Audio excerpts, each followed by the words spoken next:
feel like Gordon Bombay would have taken his career to even further heights. Everything's flashy, everything's cool, everything's fun. Open wide for some soccer! I don't care what your personal thoughts are at home. I care that you hate the Cowboys. Call this college rule! Hello, everybody, and welcome to the Sports Experience Podcast. I'm Chris. This is Dom. Couple of comics just out here loving sports, and we're in the middle of a block. We're in the middle of one of those diamond blocks that you don't see much of. No. I mean, we've had some good ones before, but we're going to do this one proper and right, and because it's, October, November right now. What better way to ring in the season than going over some of the best World Series that have ever been played? Yep, and got a lot of the same teams in these. It made me realize who really wins World Series and who gets to World Series. You're like, oh, yeah, they play a lot. Looking back, you're just like, man, I'm a fan of a really, really, really poverty franchise. Exactly. So we're going in the Wayback Machine. We're going almost a century ago. Yep. And despite it being in the long ago, the amount of amazing players that participated in this World Series, as well as just thrilling games, including the final two games, which were awesome, and some iconic moments for the losing team. That's true. So who do we got today, Chris? We got the 1926 World Series, and we got the St. Louis Cardinals versus those damn Yankees. Damn Yankees. I'll start with the Cardinals here first. This is their first National League pennant in 1926 for the entire city between them and the Browns there in the American League. They go 89-65 to win the National League because no playoffs, as we discussed in the previous one where there's championship series play. They're managed by one of their players that we did an episode on. Old Roger. Old Rogers Hornsby. And, well, he's certainly a cantankerous fellow now, isn't he? Oh, well, you know what? And I don't think we've ever said this, but he's a man of his time. Man of his time. No drinking, but lots of gambling and lots of hitting. Yes. He had a down season this year, hitting .317. I know. It's just insane. But the Cardinals, this is their first pennant-winning team, and they're really good. And this is kind of the beginning of about 20 years or so worth of great Cardinals baseball. I mean, you have Bob O'Farrell, their catcher that year. He's won the NL MVP. Your pitching staff, Grover Cleveland Alexander, who we did an episode on. At 39 years old. So, he is really one of those guys that you're like, wait, he's still playing? Yeah. But, I mean, they're stacked as far as their pitching staff. Flint Rem led the NL in wins with 20.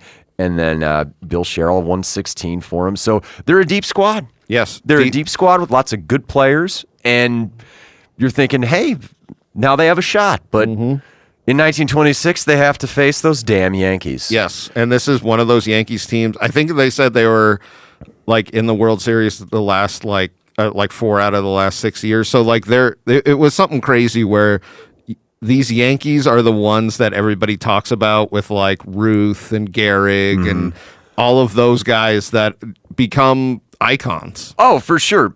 That year I wanted to bring up about Babe Ruth because now we've entered the AL era because we did that episode with Dave on how the Red Sox dominated the 1910s. Yep. Babe Ruth's not there anymore. No.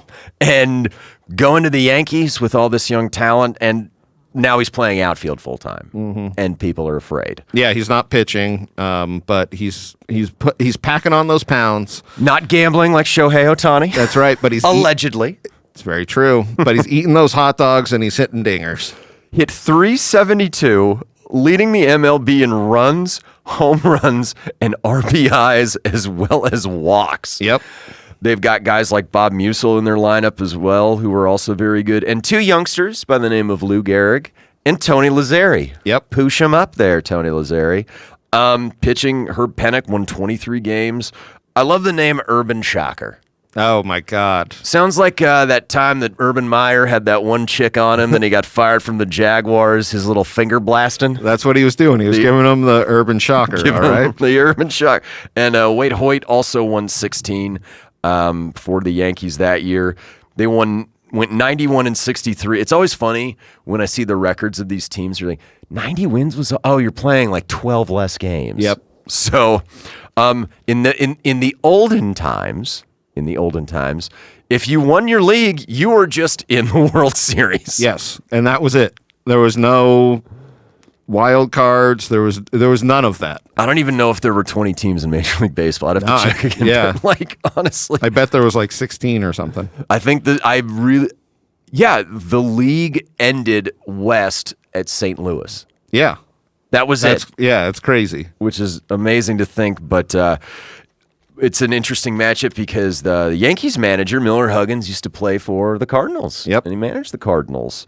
And everyone thought at the outset that this was going to be a good series. Like, there wasn't like, oh, man, this is going to be like one team is way better than the other, and we're going to see a clean sweep, or this will end in 5. And everyone's like, well, Yes. that was a waste of time. Exactly. It wasn't like one team was looking super dominant. It really looked like two equal teams coming in, and I'll tell you what, it really was. Yeah, and this is why I like doing these episodes because, I mean, everyone knows guys like Ruth and Gehrig and, Rogers Hornsby to an extent, but this is some good baseball being played. Yep. Good baseball being played. So you want to get into the series? Yeah, here? let's do it. All right, Game 1 at Yankee Stadium, October 2nd, 1926. Bill Schertle is facing Herb Pennock, and in the top of the first, the Cardinals get on the board with an RBI double. Yep. And they end up, the Yankees end up tying them, I believe, in the bottom of the first, right? No, I got Gehrig hitting the first RBI in the third. That's right. Okay, yeah. So And this is, it's funny because, like, we don't really have footage of this, but there's something that happens then in the next inning. yes. Where Ruth goes to steal second, I believe, and splits his pants. Yes, which is great. And the announcer said something like, man, he's red as a brick house because he was just like he was a big guy back then, especially for that era. And he was just extremely red when he would get going. And they didn't take him into the dugout. The trainer came out to the field and stitched up his pants right there. Oh, God. So it reminded me of that time at Screening Room when I went into that one bit where I yell, which is a lot of crouched the bits, down? and I crouched down and I split my. I know. Oh, God. It's okay, babe. Some of us have been there before. Yep. And then I had to run on stage and stitch up your pants. It was wild. That's Chris is a part-time tailor. I don't know if anyone knew that. You know what? That's what this mustache says, is Taylor. Taylor. Oh, man. But in the Yankees end up getting on the board again in the bottom of the sixth. And this is a great pitcher's duel, but these are pretty much the top two pitchers in the National and American League. Yep. So the Yankees end up scoring another run after a Ruth single, a Musil sacrifice. Gehrig drives in with another single, and then he's thrown out at third trying to advance on a Lazzeri hit where he's getting to second on the throw. And what ends up happening is you're up 2-1, and in this pitcher's duel, in the top of the ninth, the Cardinals can't score, and the Yankees are up 1-0. And it's like you said early on, Gehrig is a young guy coming up, and he gets the only 2 RBIs for New York in this first game, and people are like, oh, man, this guy is special. And Ruth splits his pants, and they're like, God, that guy is fat. It's very, you know what happened? And I don't know if you saw this, but right before the World Series, they switched the fiber they were using to cotton. Yes. And it shrunk. Cotton shrinks. It does shrink. And Ruth just was too big of a boy in those really tight pants, you know? And I think when they were driving to the game, one of the guys thought he gave him the finger, the traveling secretary. So true. And they got lost. And they got lost. And he never showed up. On the way to the game. I did want to add, though, Pennock pitched an incredible game. Yes. But Schertle only did 2. He only gave up 6 hits. I was just going to say, they both, and I think Pennock gave up like 4. Yeah. So, and they both pitched complete games. My favorite thing with this is Schertle had complete game, only gave up 6 hits. 2 runs. 1 strikeout. But you know what? That's because in those days you would want to put the ball on the ground unless you're Gehrig or Lazzeri or It was more democratic that way. So you get into game 2, also at Yankee Stadium the next day, October 3rd, 1926. We have Grover Cleveland Alexander facing Urban Shocker. The Yankees in the bottom of the second start scoring off a Musial single. Advances on a Gary. See, you know what I love about this type of baseball? You're moving guys over. It is. Like granted, Babe Ruth is Babe Ruth, but it's so situational where it's just like, I know exactly what my job is in every single instance of this game and how to help my team. Nowadays, you would call it small ball. Back then, they just called it baseball. I was going to say that's ball. That's it. So, like, it was a lot of, like, sacrifice bunt to move a guy. And it really is, and you look at the scores of the game and the way the pitchers are, it really is just kind of like that, well, we're moving our guy one base at a time, and we're going to get him in. Yeah, we're going to get timely hitting. So later in that inning, Musial advances to second when Garrett grounds out to Alexander, and then Lazzeri drives him in with a single. And then after another hit, Hank Severeid, the catcher, strikes out, but Lazzeri steals home. So the Yankees are up 2-0, but Alexander gets a strikeout to get out of the jam, and then the Cardinals just start pouring it on. Yep, and then the Cardinals really turn it on in this, I think it was the top of the third or top of the fourth, something like that. And they end up scoring like 5 runs. Which is rare for just like these two teams with the pitching that they had. Oh yeah, you had some really big hits. By the end of the top of the 7th, Billy Southworth had a really huge home run in this game. Yep. And Alexander's pretty much got everything under control after that one inning. Possibly had a little extra in the dugout, needed a refill. Can I be honest? He has a little Vagisil on his arm, and you know what? If the ump's not looking, he takes it and he puts a little bit on that ball, you know? I don't know if they had jalapenos yet, but he probably stuck one up his nose to get it running a little bit. That's if the ump's really looking at him, you know? You put snot on the ball? Ain't got an arm like you, kid. Put anything on the ball I could find. So researching this, I was reading this article about it, and they were talking about Grover Cleveland Alexander, where the author, all they said was, now, by this point in his career, he had lost a lot of his velocity on his fastball, unlike his days in 1915 with the Phillies. No mention of what happened between 1915 and 1926. No, we don't talk about that. No, I mean, was there a war, Chris? Did he serve on the front lines? No, he just hung out for 12 years at home or whatever. God. No, he didn't have any sorts of mental or physical health problems from post-traumatic stress. What's that? God. The Cardinals put up another run and win in the ninth. It's 6-2. Alexander, who wasn't a big strikeout pitcher by this point in his career, had 10 strikeouts. Yep. Which was awesome. Pitching a complete game, and at 39. I have to reiterate that, where you're like, it's so ridiculous, and he showed up for the Cardinals in this World Series.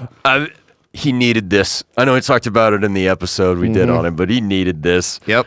I did want to add, so games 3, 4, and 5 were in St. Louis, and since they had never made the World Series, I had read that the mayor gave all of them, or he gave Rogers Hornsby a $4,000 Lincoln. A $4,000 Lincoln, all the players, new shoes, new suit, and a $100 watch. It's pretty dope. So I really liked that. Where and when they came into the train, they like had tons of fans there to like cheer them on. So like, and St. Louis is a baseball town, and it really you see it with it's 1-1 coming back to St. Louis, and they're like, we could do this. And we could win it here. Yeah, we could win it here. If things go correctly. And if you were a Browns fan at that point, you're like, oh, now I see what's going to happen. Yep. Now I see what's going to happen. So game 3, Sportsman's Park in St. Louis, October 5th, 1926. Cardinals send their knuckleballer, Jesse Haynes, up against Dutch Reuther.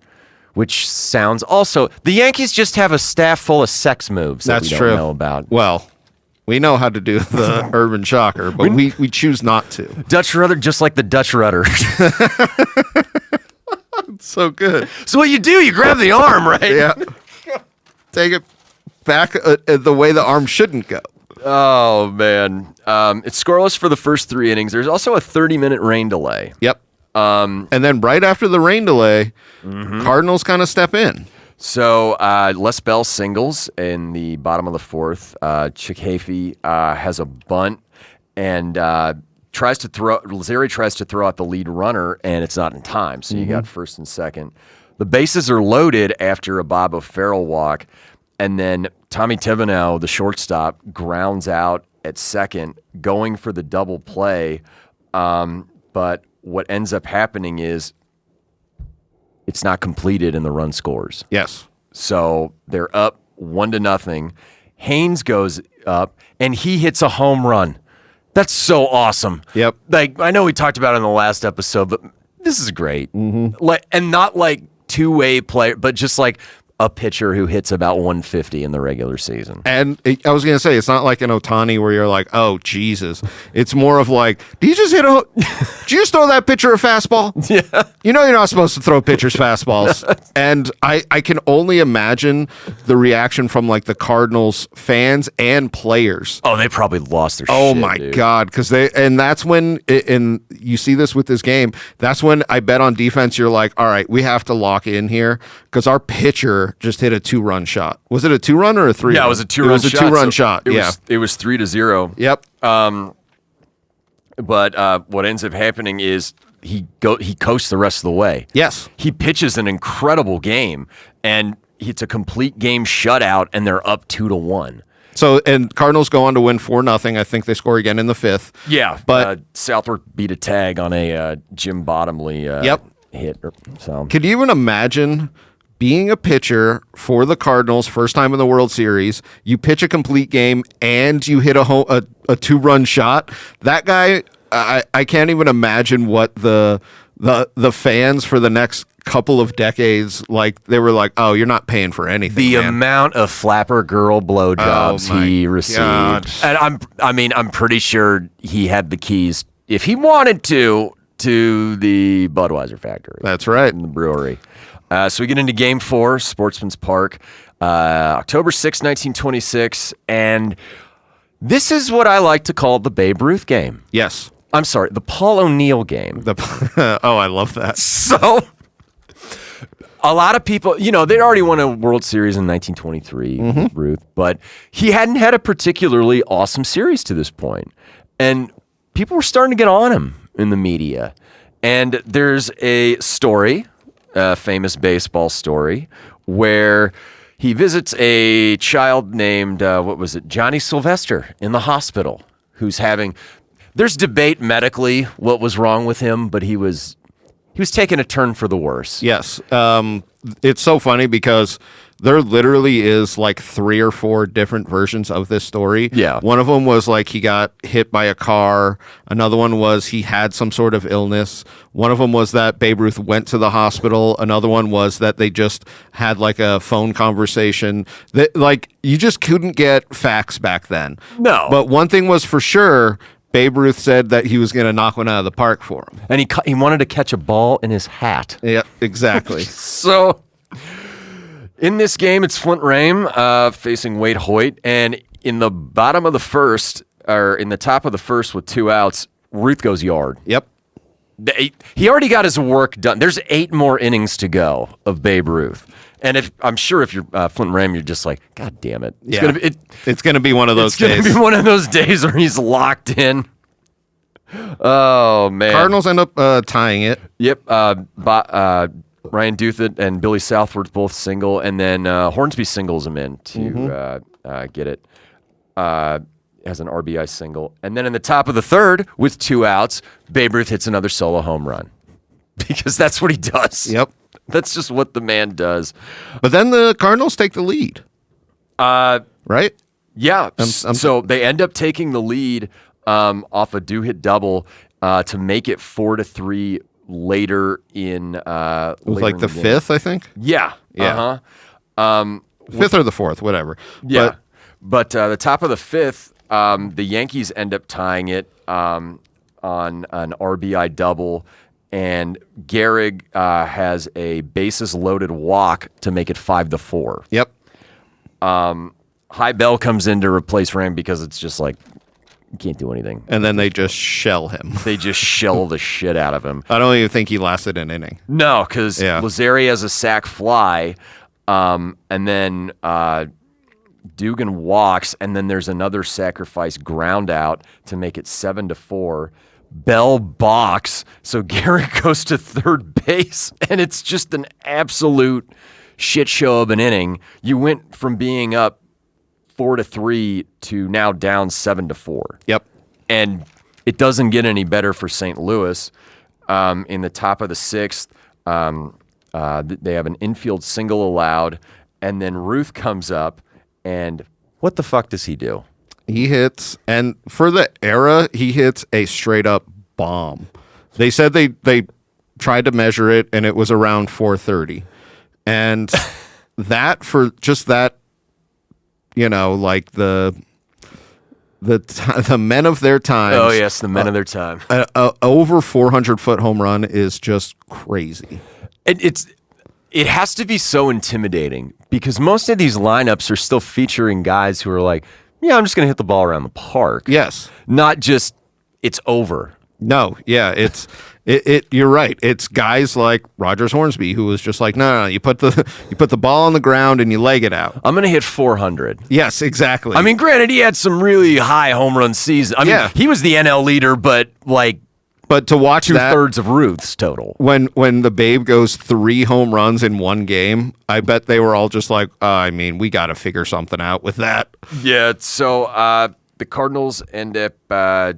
So it's 9-4 at that point. The Yankees tack on another one, and Cardinals can only get another run, and they lose. So we're tied up. Yep, 10-5. 10-5. Going into Game 5, and we have the starters from Game 1. Yeah. And a lot of people were like, okay, this is going to be another pitching duel. And it really is, again. Yeah. These two were really great pitchers with Pennock and what's the other guy's name? Oh, what's his name? Schertle. Yeah. So the Cardinals get, so this is Game 5, October 7th, 1926. Bottom lead for the Cardinals in the bottom of the fourth, and hits a double, and then Les Bell singles to make the score 1-0. He ended up running him out of the inning, though. In the top of the sixth, there's a do-it double, and he's ended up getting picked off. Yeah. But the Yankees counter in the bottom of the sixth to tie the game at 1. So it's pitcher's duel. Yep. Total pitcher's duel. Then in the bottom of the seventh, the Cardinals tack on another run with a single from Bell to make it 2-1. And the Yankees are down to their final at bat. Mm-hmm. And Gehrig leads off with a double. Lazeri has a bunt single. And they end up getting an RBI single to tie the game at 2. They drive Garrick in, and it's 2-2. Cardinals still have bottom of the ninth, and everyone's probably like, all right, this probably is going to go to extra innings, and the Cardinals were like, nah. And the starters are still pitching. Yeah, of course. Of course. We're going to talk about another one where this happens, but it's like not supposed to happen. Here, it was just like, oh, no. You've only thrown 130 pitches. Yeah. Sir. You're good for another 130. Oh, God. So in the top of the 10th, there's runners at second and third. And after a Musial sack bunt, there's one out. Gehrig, they put him on first base with an intentional walk to try and force the double play. But Lazeri hits a sac fly. Mm-hmm. And it's 3-2. And unfortunately, the Cardinals can't score in the bottom of the 10th, and now they not only lose the game 3-2, it's 3-2 in the series. Yeah. And they've got to go back to New York. So these last 2 games are in New York. New York is winning the series 3-2, and a lot of the thought, I imagine, at this point is like, all right, these Yankees have got it. They have the experience, they have the firepower, all the stuff that you think. And then in this next game, I feel like the Cards finally wake up. Well, when you have a future Hall of Famer returning to the mound and a war hero. Goddamn World War I, that's what happened. Get me a beer. God. But if you look at the stars from this World Series for the Cardinals, Grover Cleveland has to be 1 or 2. If they were giving out the MVP like they do now, Yep. it would have gone to him. It would have gone to him. So Game 6, Yankee Stadium, it's Grover Cleveland Alexander against Bob Shockey. And in the top of the first, the Cardinals get 3 runs. Yes, right away. Which I think is a huge confidence boost to them to be like, this game's not over, but we're getting our Hall of Fame pitcher runs. And we'll talk about this in another World Series, if we get this Hall of Fame pitcher enough runs, we can take him out earlier, and he might be able to help us if there's a Game 7. Yep, he can come back in for a Game 7. So the Yankees counter with a Musil triple and a Gehrig RBI ground out to make it 3-1. Then in the top of the 5th, Tommy Thibodeau singles. There's a sac bunt, and then they end up getting an RBI single to make it 4-1. And in the top of the 7th, Thibodeau singles again. Alexander has a weak bunt, but there's a bad throw from Lazzeri, and Southworth doubles him in to make it 5-1. And at this point, you're like, okay, like unless Ruth is going to rake a couple more home runs, like the Cards pretty much should have this game in their hands with Grover on the mound. Well, what's hilarious is that Thibodeau earlier in the series had an home run, an inside the park home run. That was the last home run he ever hit. Oh, really? Yeah, I didn't know he wasn't that. a big big hitter, but they just start shellacking him, and they take Alexander out early. Yeah. And Hornsby basically tells him, I don't know if I'm going to need you tomorrow, but maybe you don't need all the talent juice tonight after a well-fought effort. Maybe you don't. Maybe, and then we'll get into it. Game 7, but the Cardinals end up winning 10-2. Yes, it's a bit of a laugher, and you're thinking like, well, the Yankees still have one more at home, but like that was a golden opportunity for them to just shut the door. And the confidence boost that it gave the Cardinals, I feel like going into Game 7, they're like, we can win in Yankee Stadium, and we just need to do it one more time, and then we get into an epic Game 7. This might be one of the best World Series games ever played. Mm-hmm. Like in the history of the World Series. So Game 7, Yankee Stadium, October 10th, 1926. Haynes is back on the mound facing Wade Hoyt. And in the bottom of the 3rd, Babe Ruth just hits a home run. Yep. Because that's what Babe Ruth does. He eats hot dogs, he's with whores, and he smashes dingers. Yep. That's good. But, I mean, you're starting to think, you're like, okay, is this going to be the Yankees game? They're up, 1-0 off of Babe, what he does. And it's a well-fought game. It's a well-fought game. Cardinals counter in the top of the 4th. Both Bottomley and Bell, or Bottomley singles with 1 out, and then Bell reaches on an air. And then there's Hafey has a bloop single to load the bases, and with the bases loaded, Bob O'Farrell comes up, and Musil drops a fly ball, and it's 1-1. Then Thibodeau comes up with it tied and the bases loaded, and has a 2-run single to make it 3-1. Which to me, that was the turning point in the whole game, where you're just like, you're thinking Babe Ruth just put in, like he just basically put one nail in the coffin, and they're like, no, we're gonna come back, we're gonna get our guy some runs, Haynes some runs, and it's 3-1. Well, a lot of it, I feel like, came from that fly ball that was dropped. Yeah. Where you're like, that really, if you're looking at an out that should just be an out, and it's not, and then they start scoring, you're like, God, that was a turning point in the war. And that's when Grover comes out and starts shooting that was a different thing. Oh, God. Did you know it's worse to be an epileptic than an alcoholic in the 1920s? Well, they got that devil in them. They got that Satan. The Yankees are the Yankees, though. Yep. The bottom of the 6th, you have Dugan's single, and then Hank Severeid has an RBI double to make it 3-2. So Haynes is running into some trouble at this juncture of the game. In the top of the 7th, Pennant comes in to pitch for New York. So they're bringing in their number one, their ace, to be like, all right, we're back in the game, and he can give us well, in those days, it's just, is your arm attached? Yes. Because if it is, we're keeping you out there. Oh, so in the bottom of the 7th, the Yankees load the bases. And we talked about this in our Alexander episode. Rogers Hornsby decides to go to the bullpen. And our buddy Grover's there. Yep. Old Pete, Alkali Pete. Like you were saying, why Game 6 was so important to Game 7 was they pulled out enough to where he could pull Grover out of the game and then have him for this exact situation. Yeah. So like that's why them beating New York 10-2 in Game 6 was then so important for their win in Game 7. I feel like if it existed at the time, he would have come out of that bullpen the wild thing. Oh, yeah. I mean, granted, he was a total control pitcher, but just the emotion. That's fine. Just the emotion of it. And he lost some stuff on his fastball because of, Germanans. Germany. Germany, huh? Germany, eh? So it's the bottom of the 7th with 2 outs. He goes to Alexander in the bullpen. Hornsby goes to Alexander in the bullpen.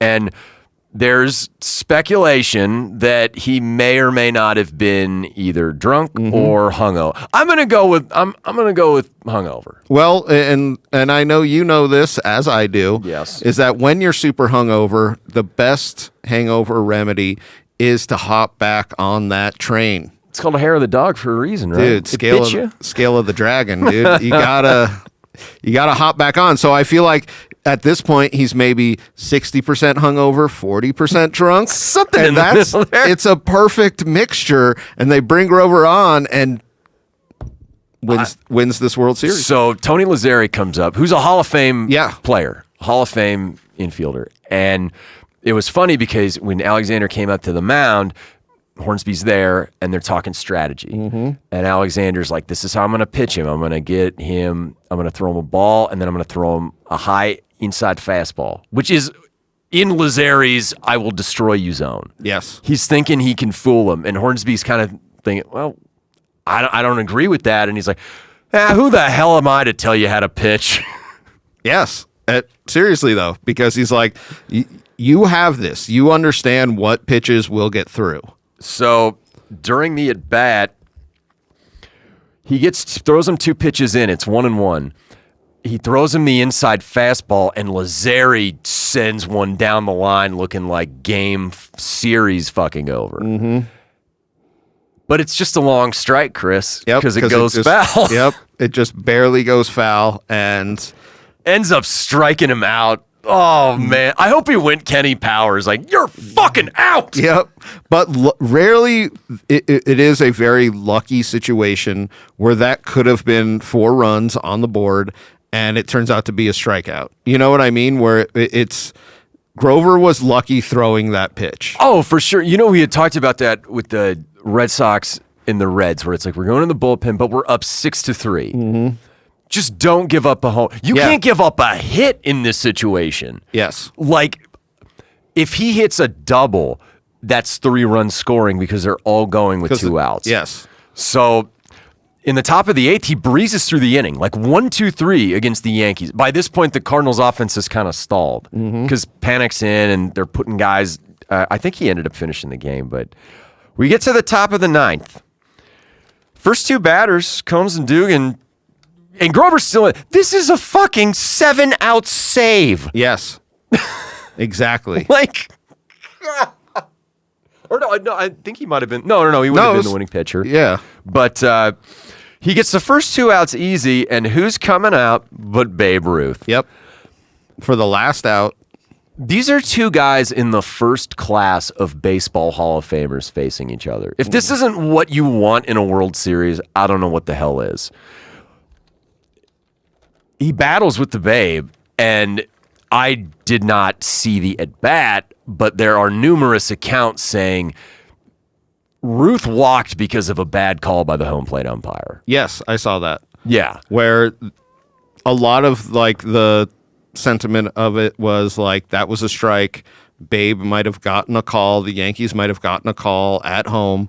Sends him the first. Which you're thinking, okay, if you're St. Louis, you're pissed off, but you're like, he's not the fastest. No. So just get Musil, and Gehrig, get Lazzeri, just get these guys out.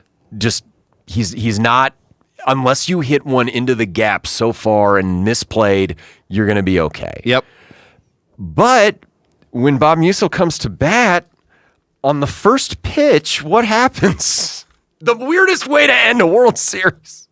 Doesn't he rip one? Babe takes off trying Babe to steal takes off. second.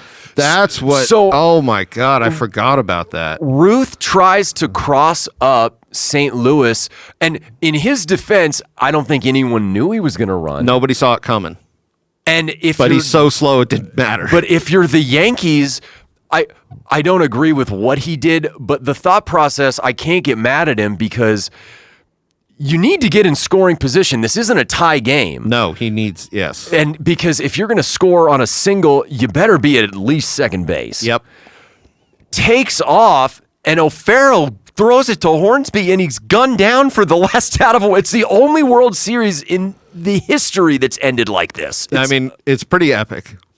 So Hornsby applies the tag, and he said after he did that, Ruth was just like almost stunned. Yes. Like, to have your season end like that is incredible. In the last out of Game 7 in the World Series. And it's just not great baseball where your slowest guy is trying to steal second in the for the last out. But I mean, that's Babe Ruth. You know what I mean? I wonder what, not Hornsby, I wonder what O'Farrell was thinking when obviously his teammates are like, he's going. Mm-hmm. Are you fucking kidding? Okay. Yes. Here you go. Just like, oh, they're giving us an out. Like, great. We're not going to see the rest of this lineup anymore. Yes. So they win 3-2 and they win their first World Series. And for the Yankees, it's like, okay, well, 27, 28, they're amazing for the next Decade. 80, 90 years, Yeah. essentially, as a franchise. But for the Cardinals, this is the precursor to those Gas House Gang teams of the 20s and 30s and then into the 40s of just great baseball being played and a city falling in love with them. Yes. And for Alexander, that had to be just awesome. Oh, I bet it was amazing. And like we were saying, he would have been the MVP.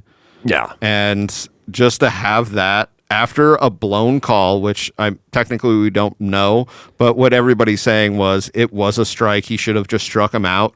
That's when like the baseball gods come in and they're like, we're going to make Ruth steal second. Real God has fucked you over so many times, sir. How about baseball God coming in? Yes, because it is one of those plays where you're like, why? Why would he do that? But I got to give it up for the Cardinals being down 3-2, coming back on the road in Yankee Stadium, and you got to give it up to Grover, my man, Cleveland, because that was such a great way to end that World Series. Hell yes, 1926.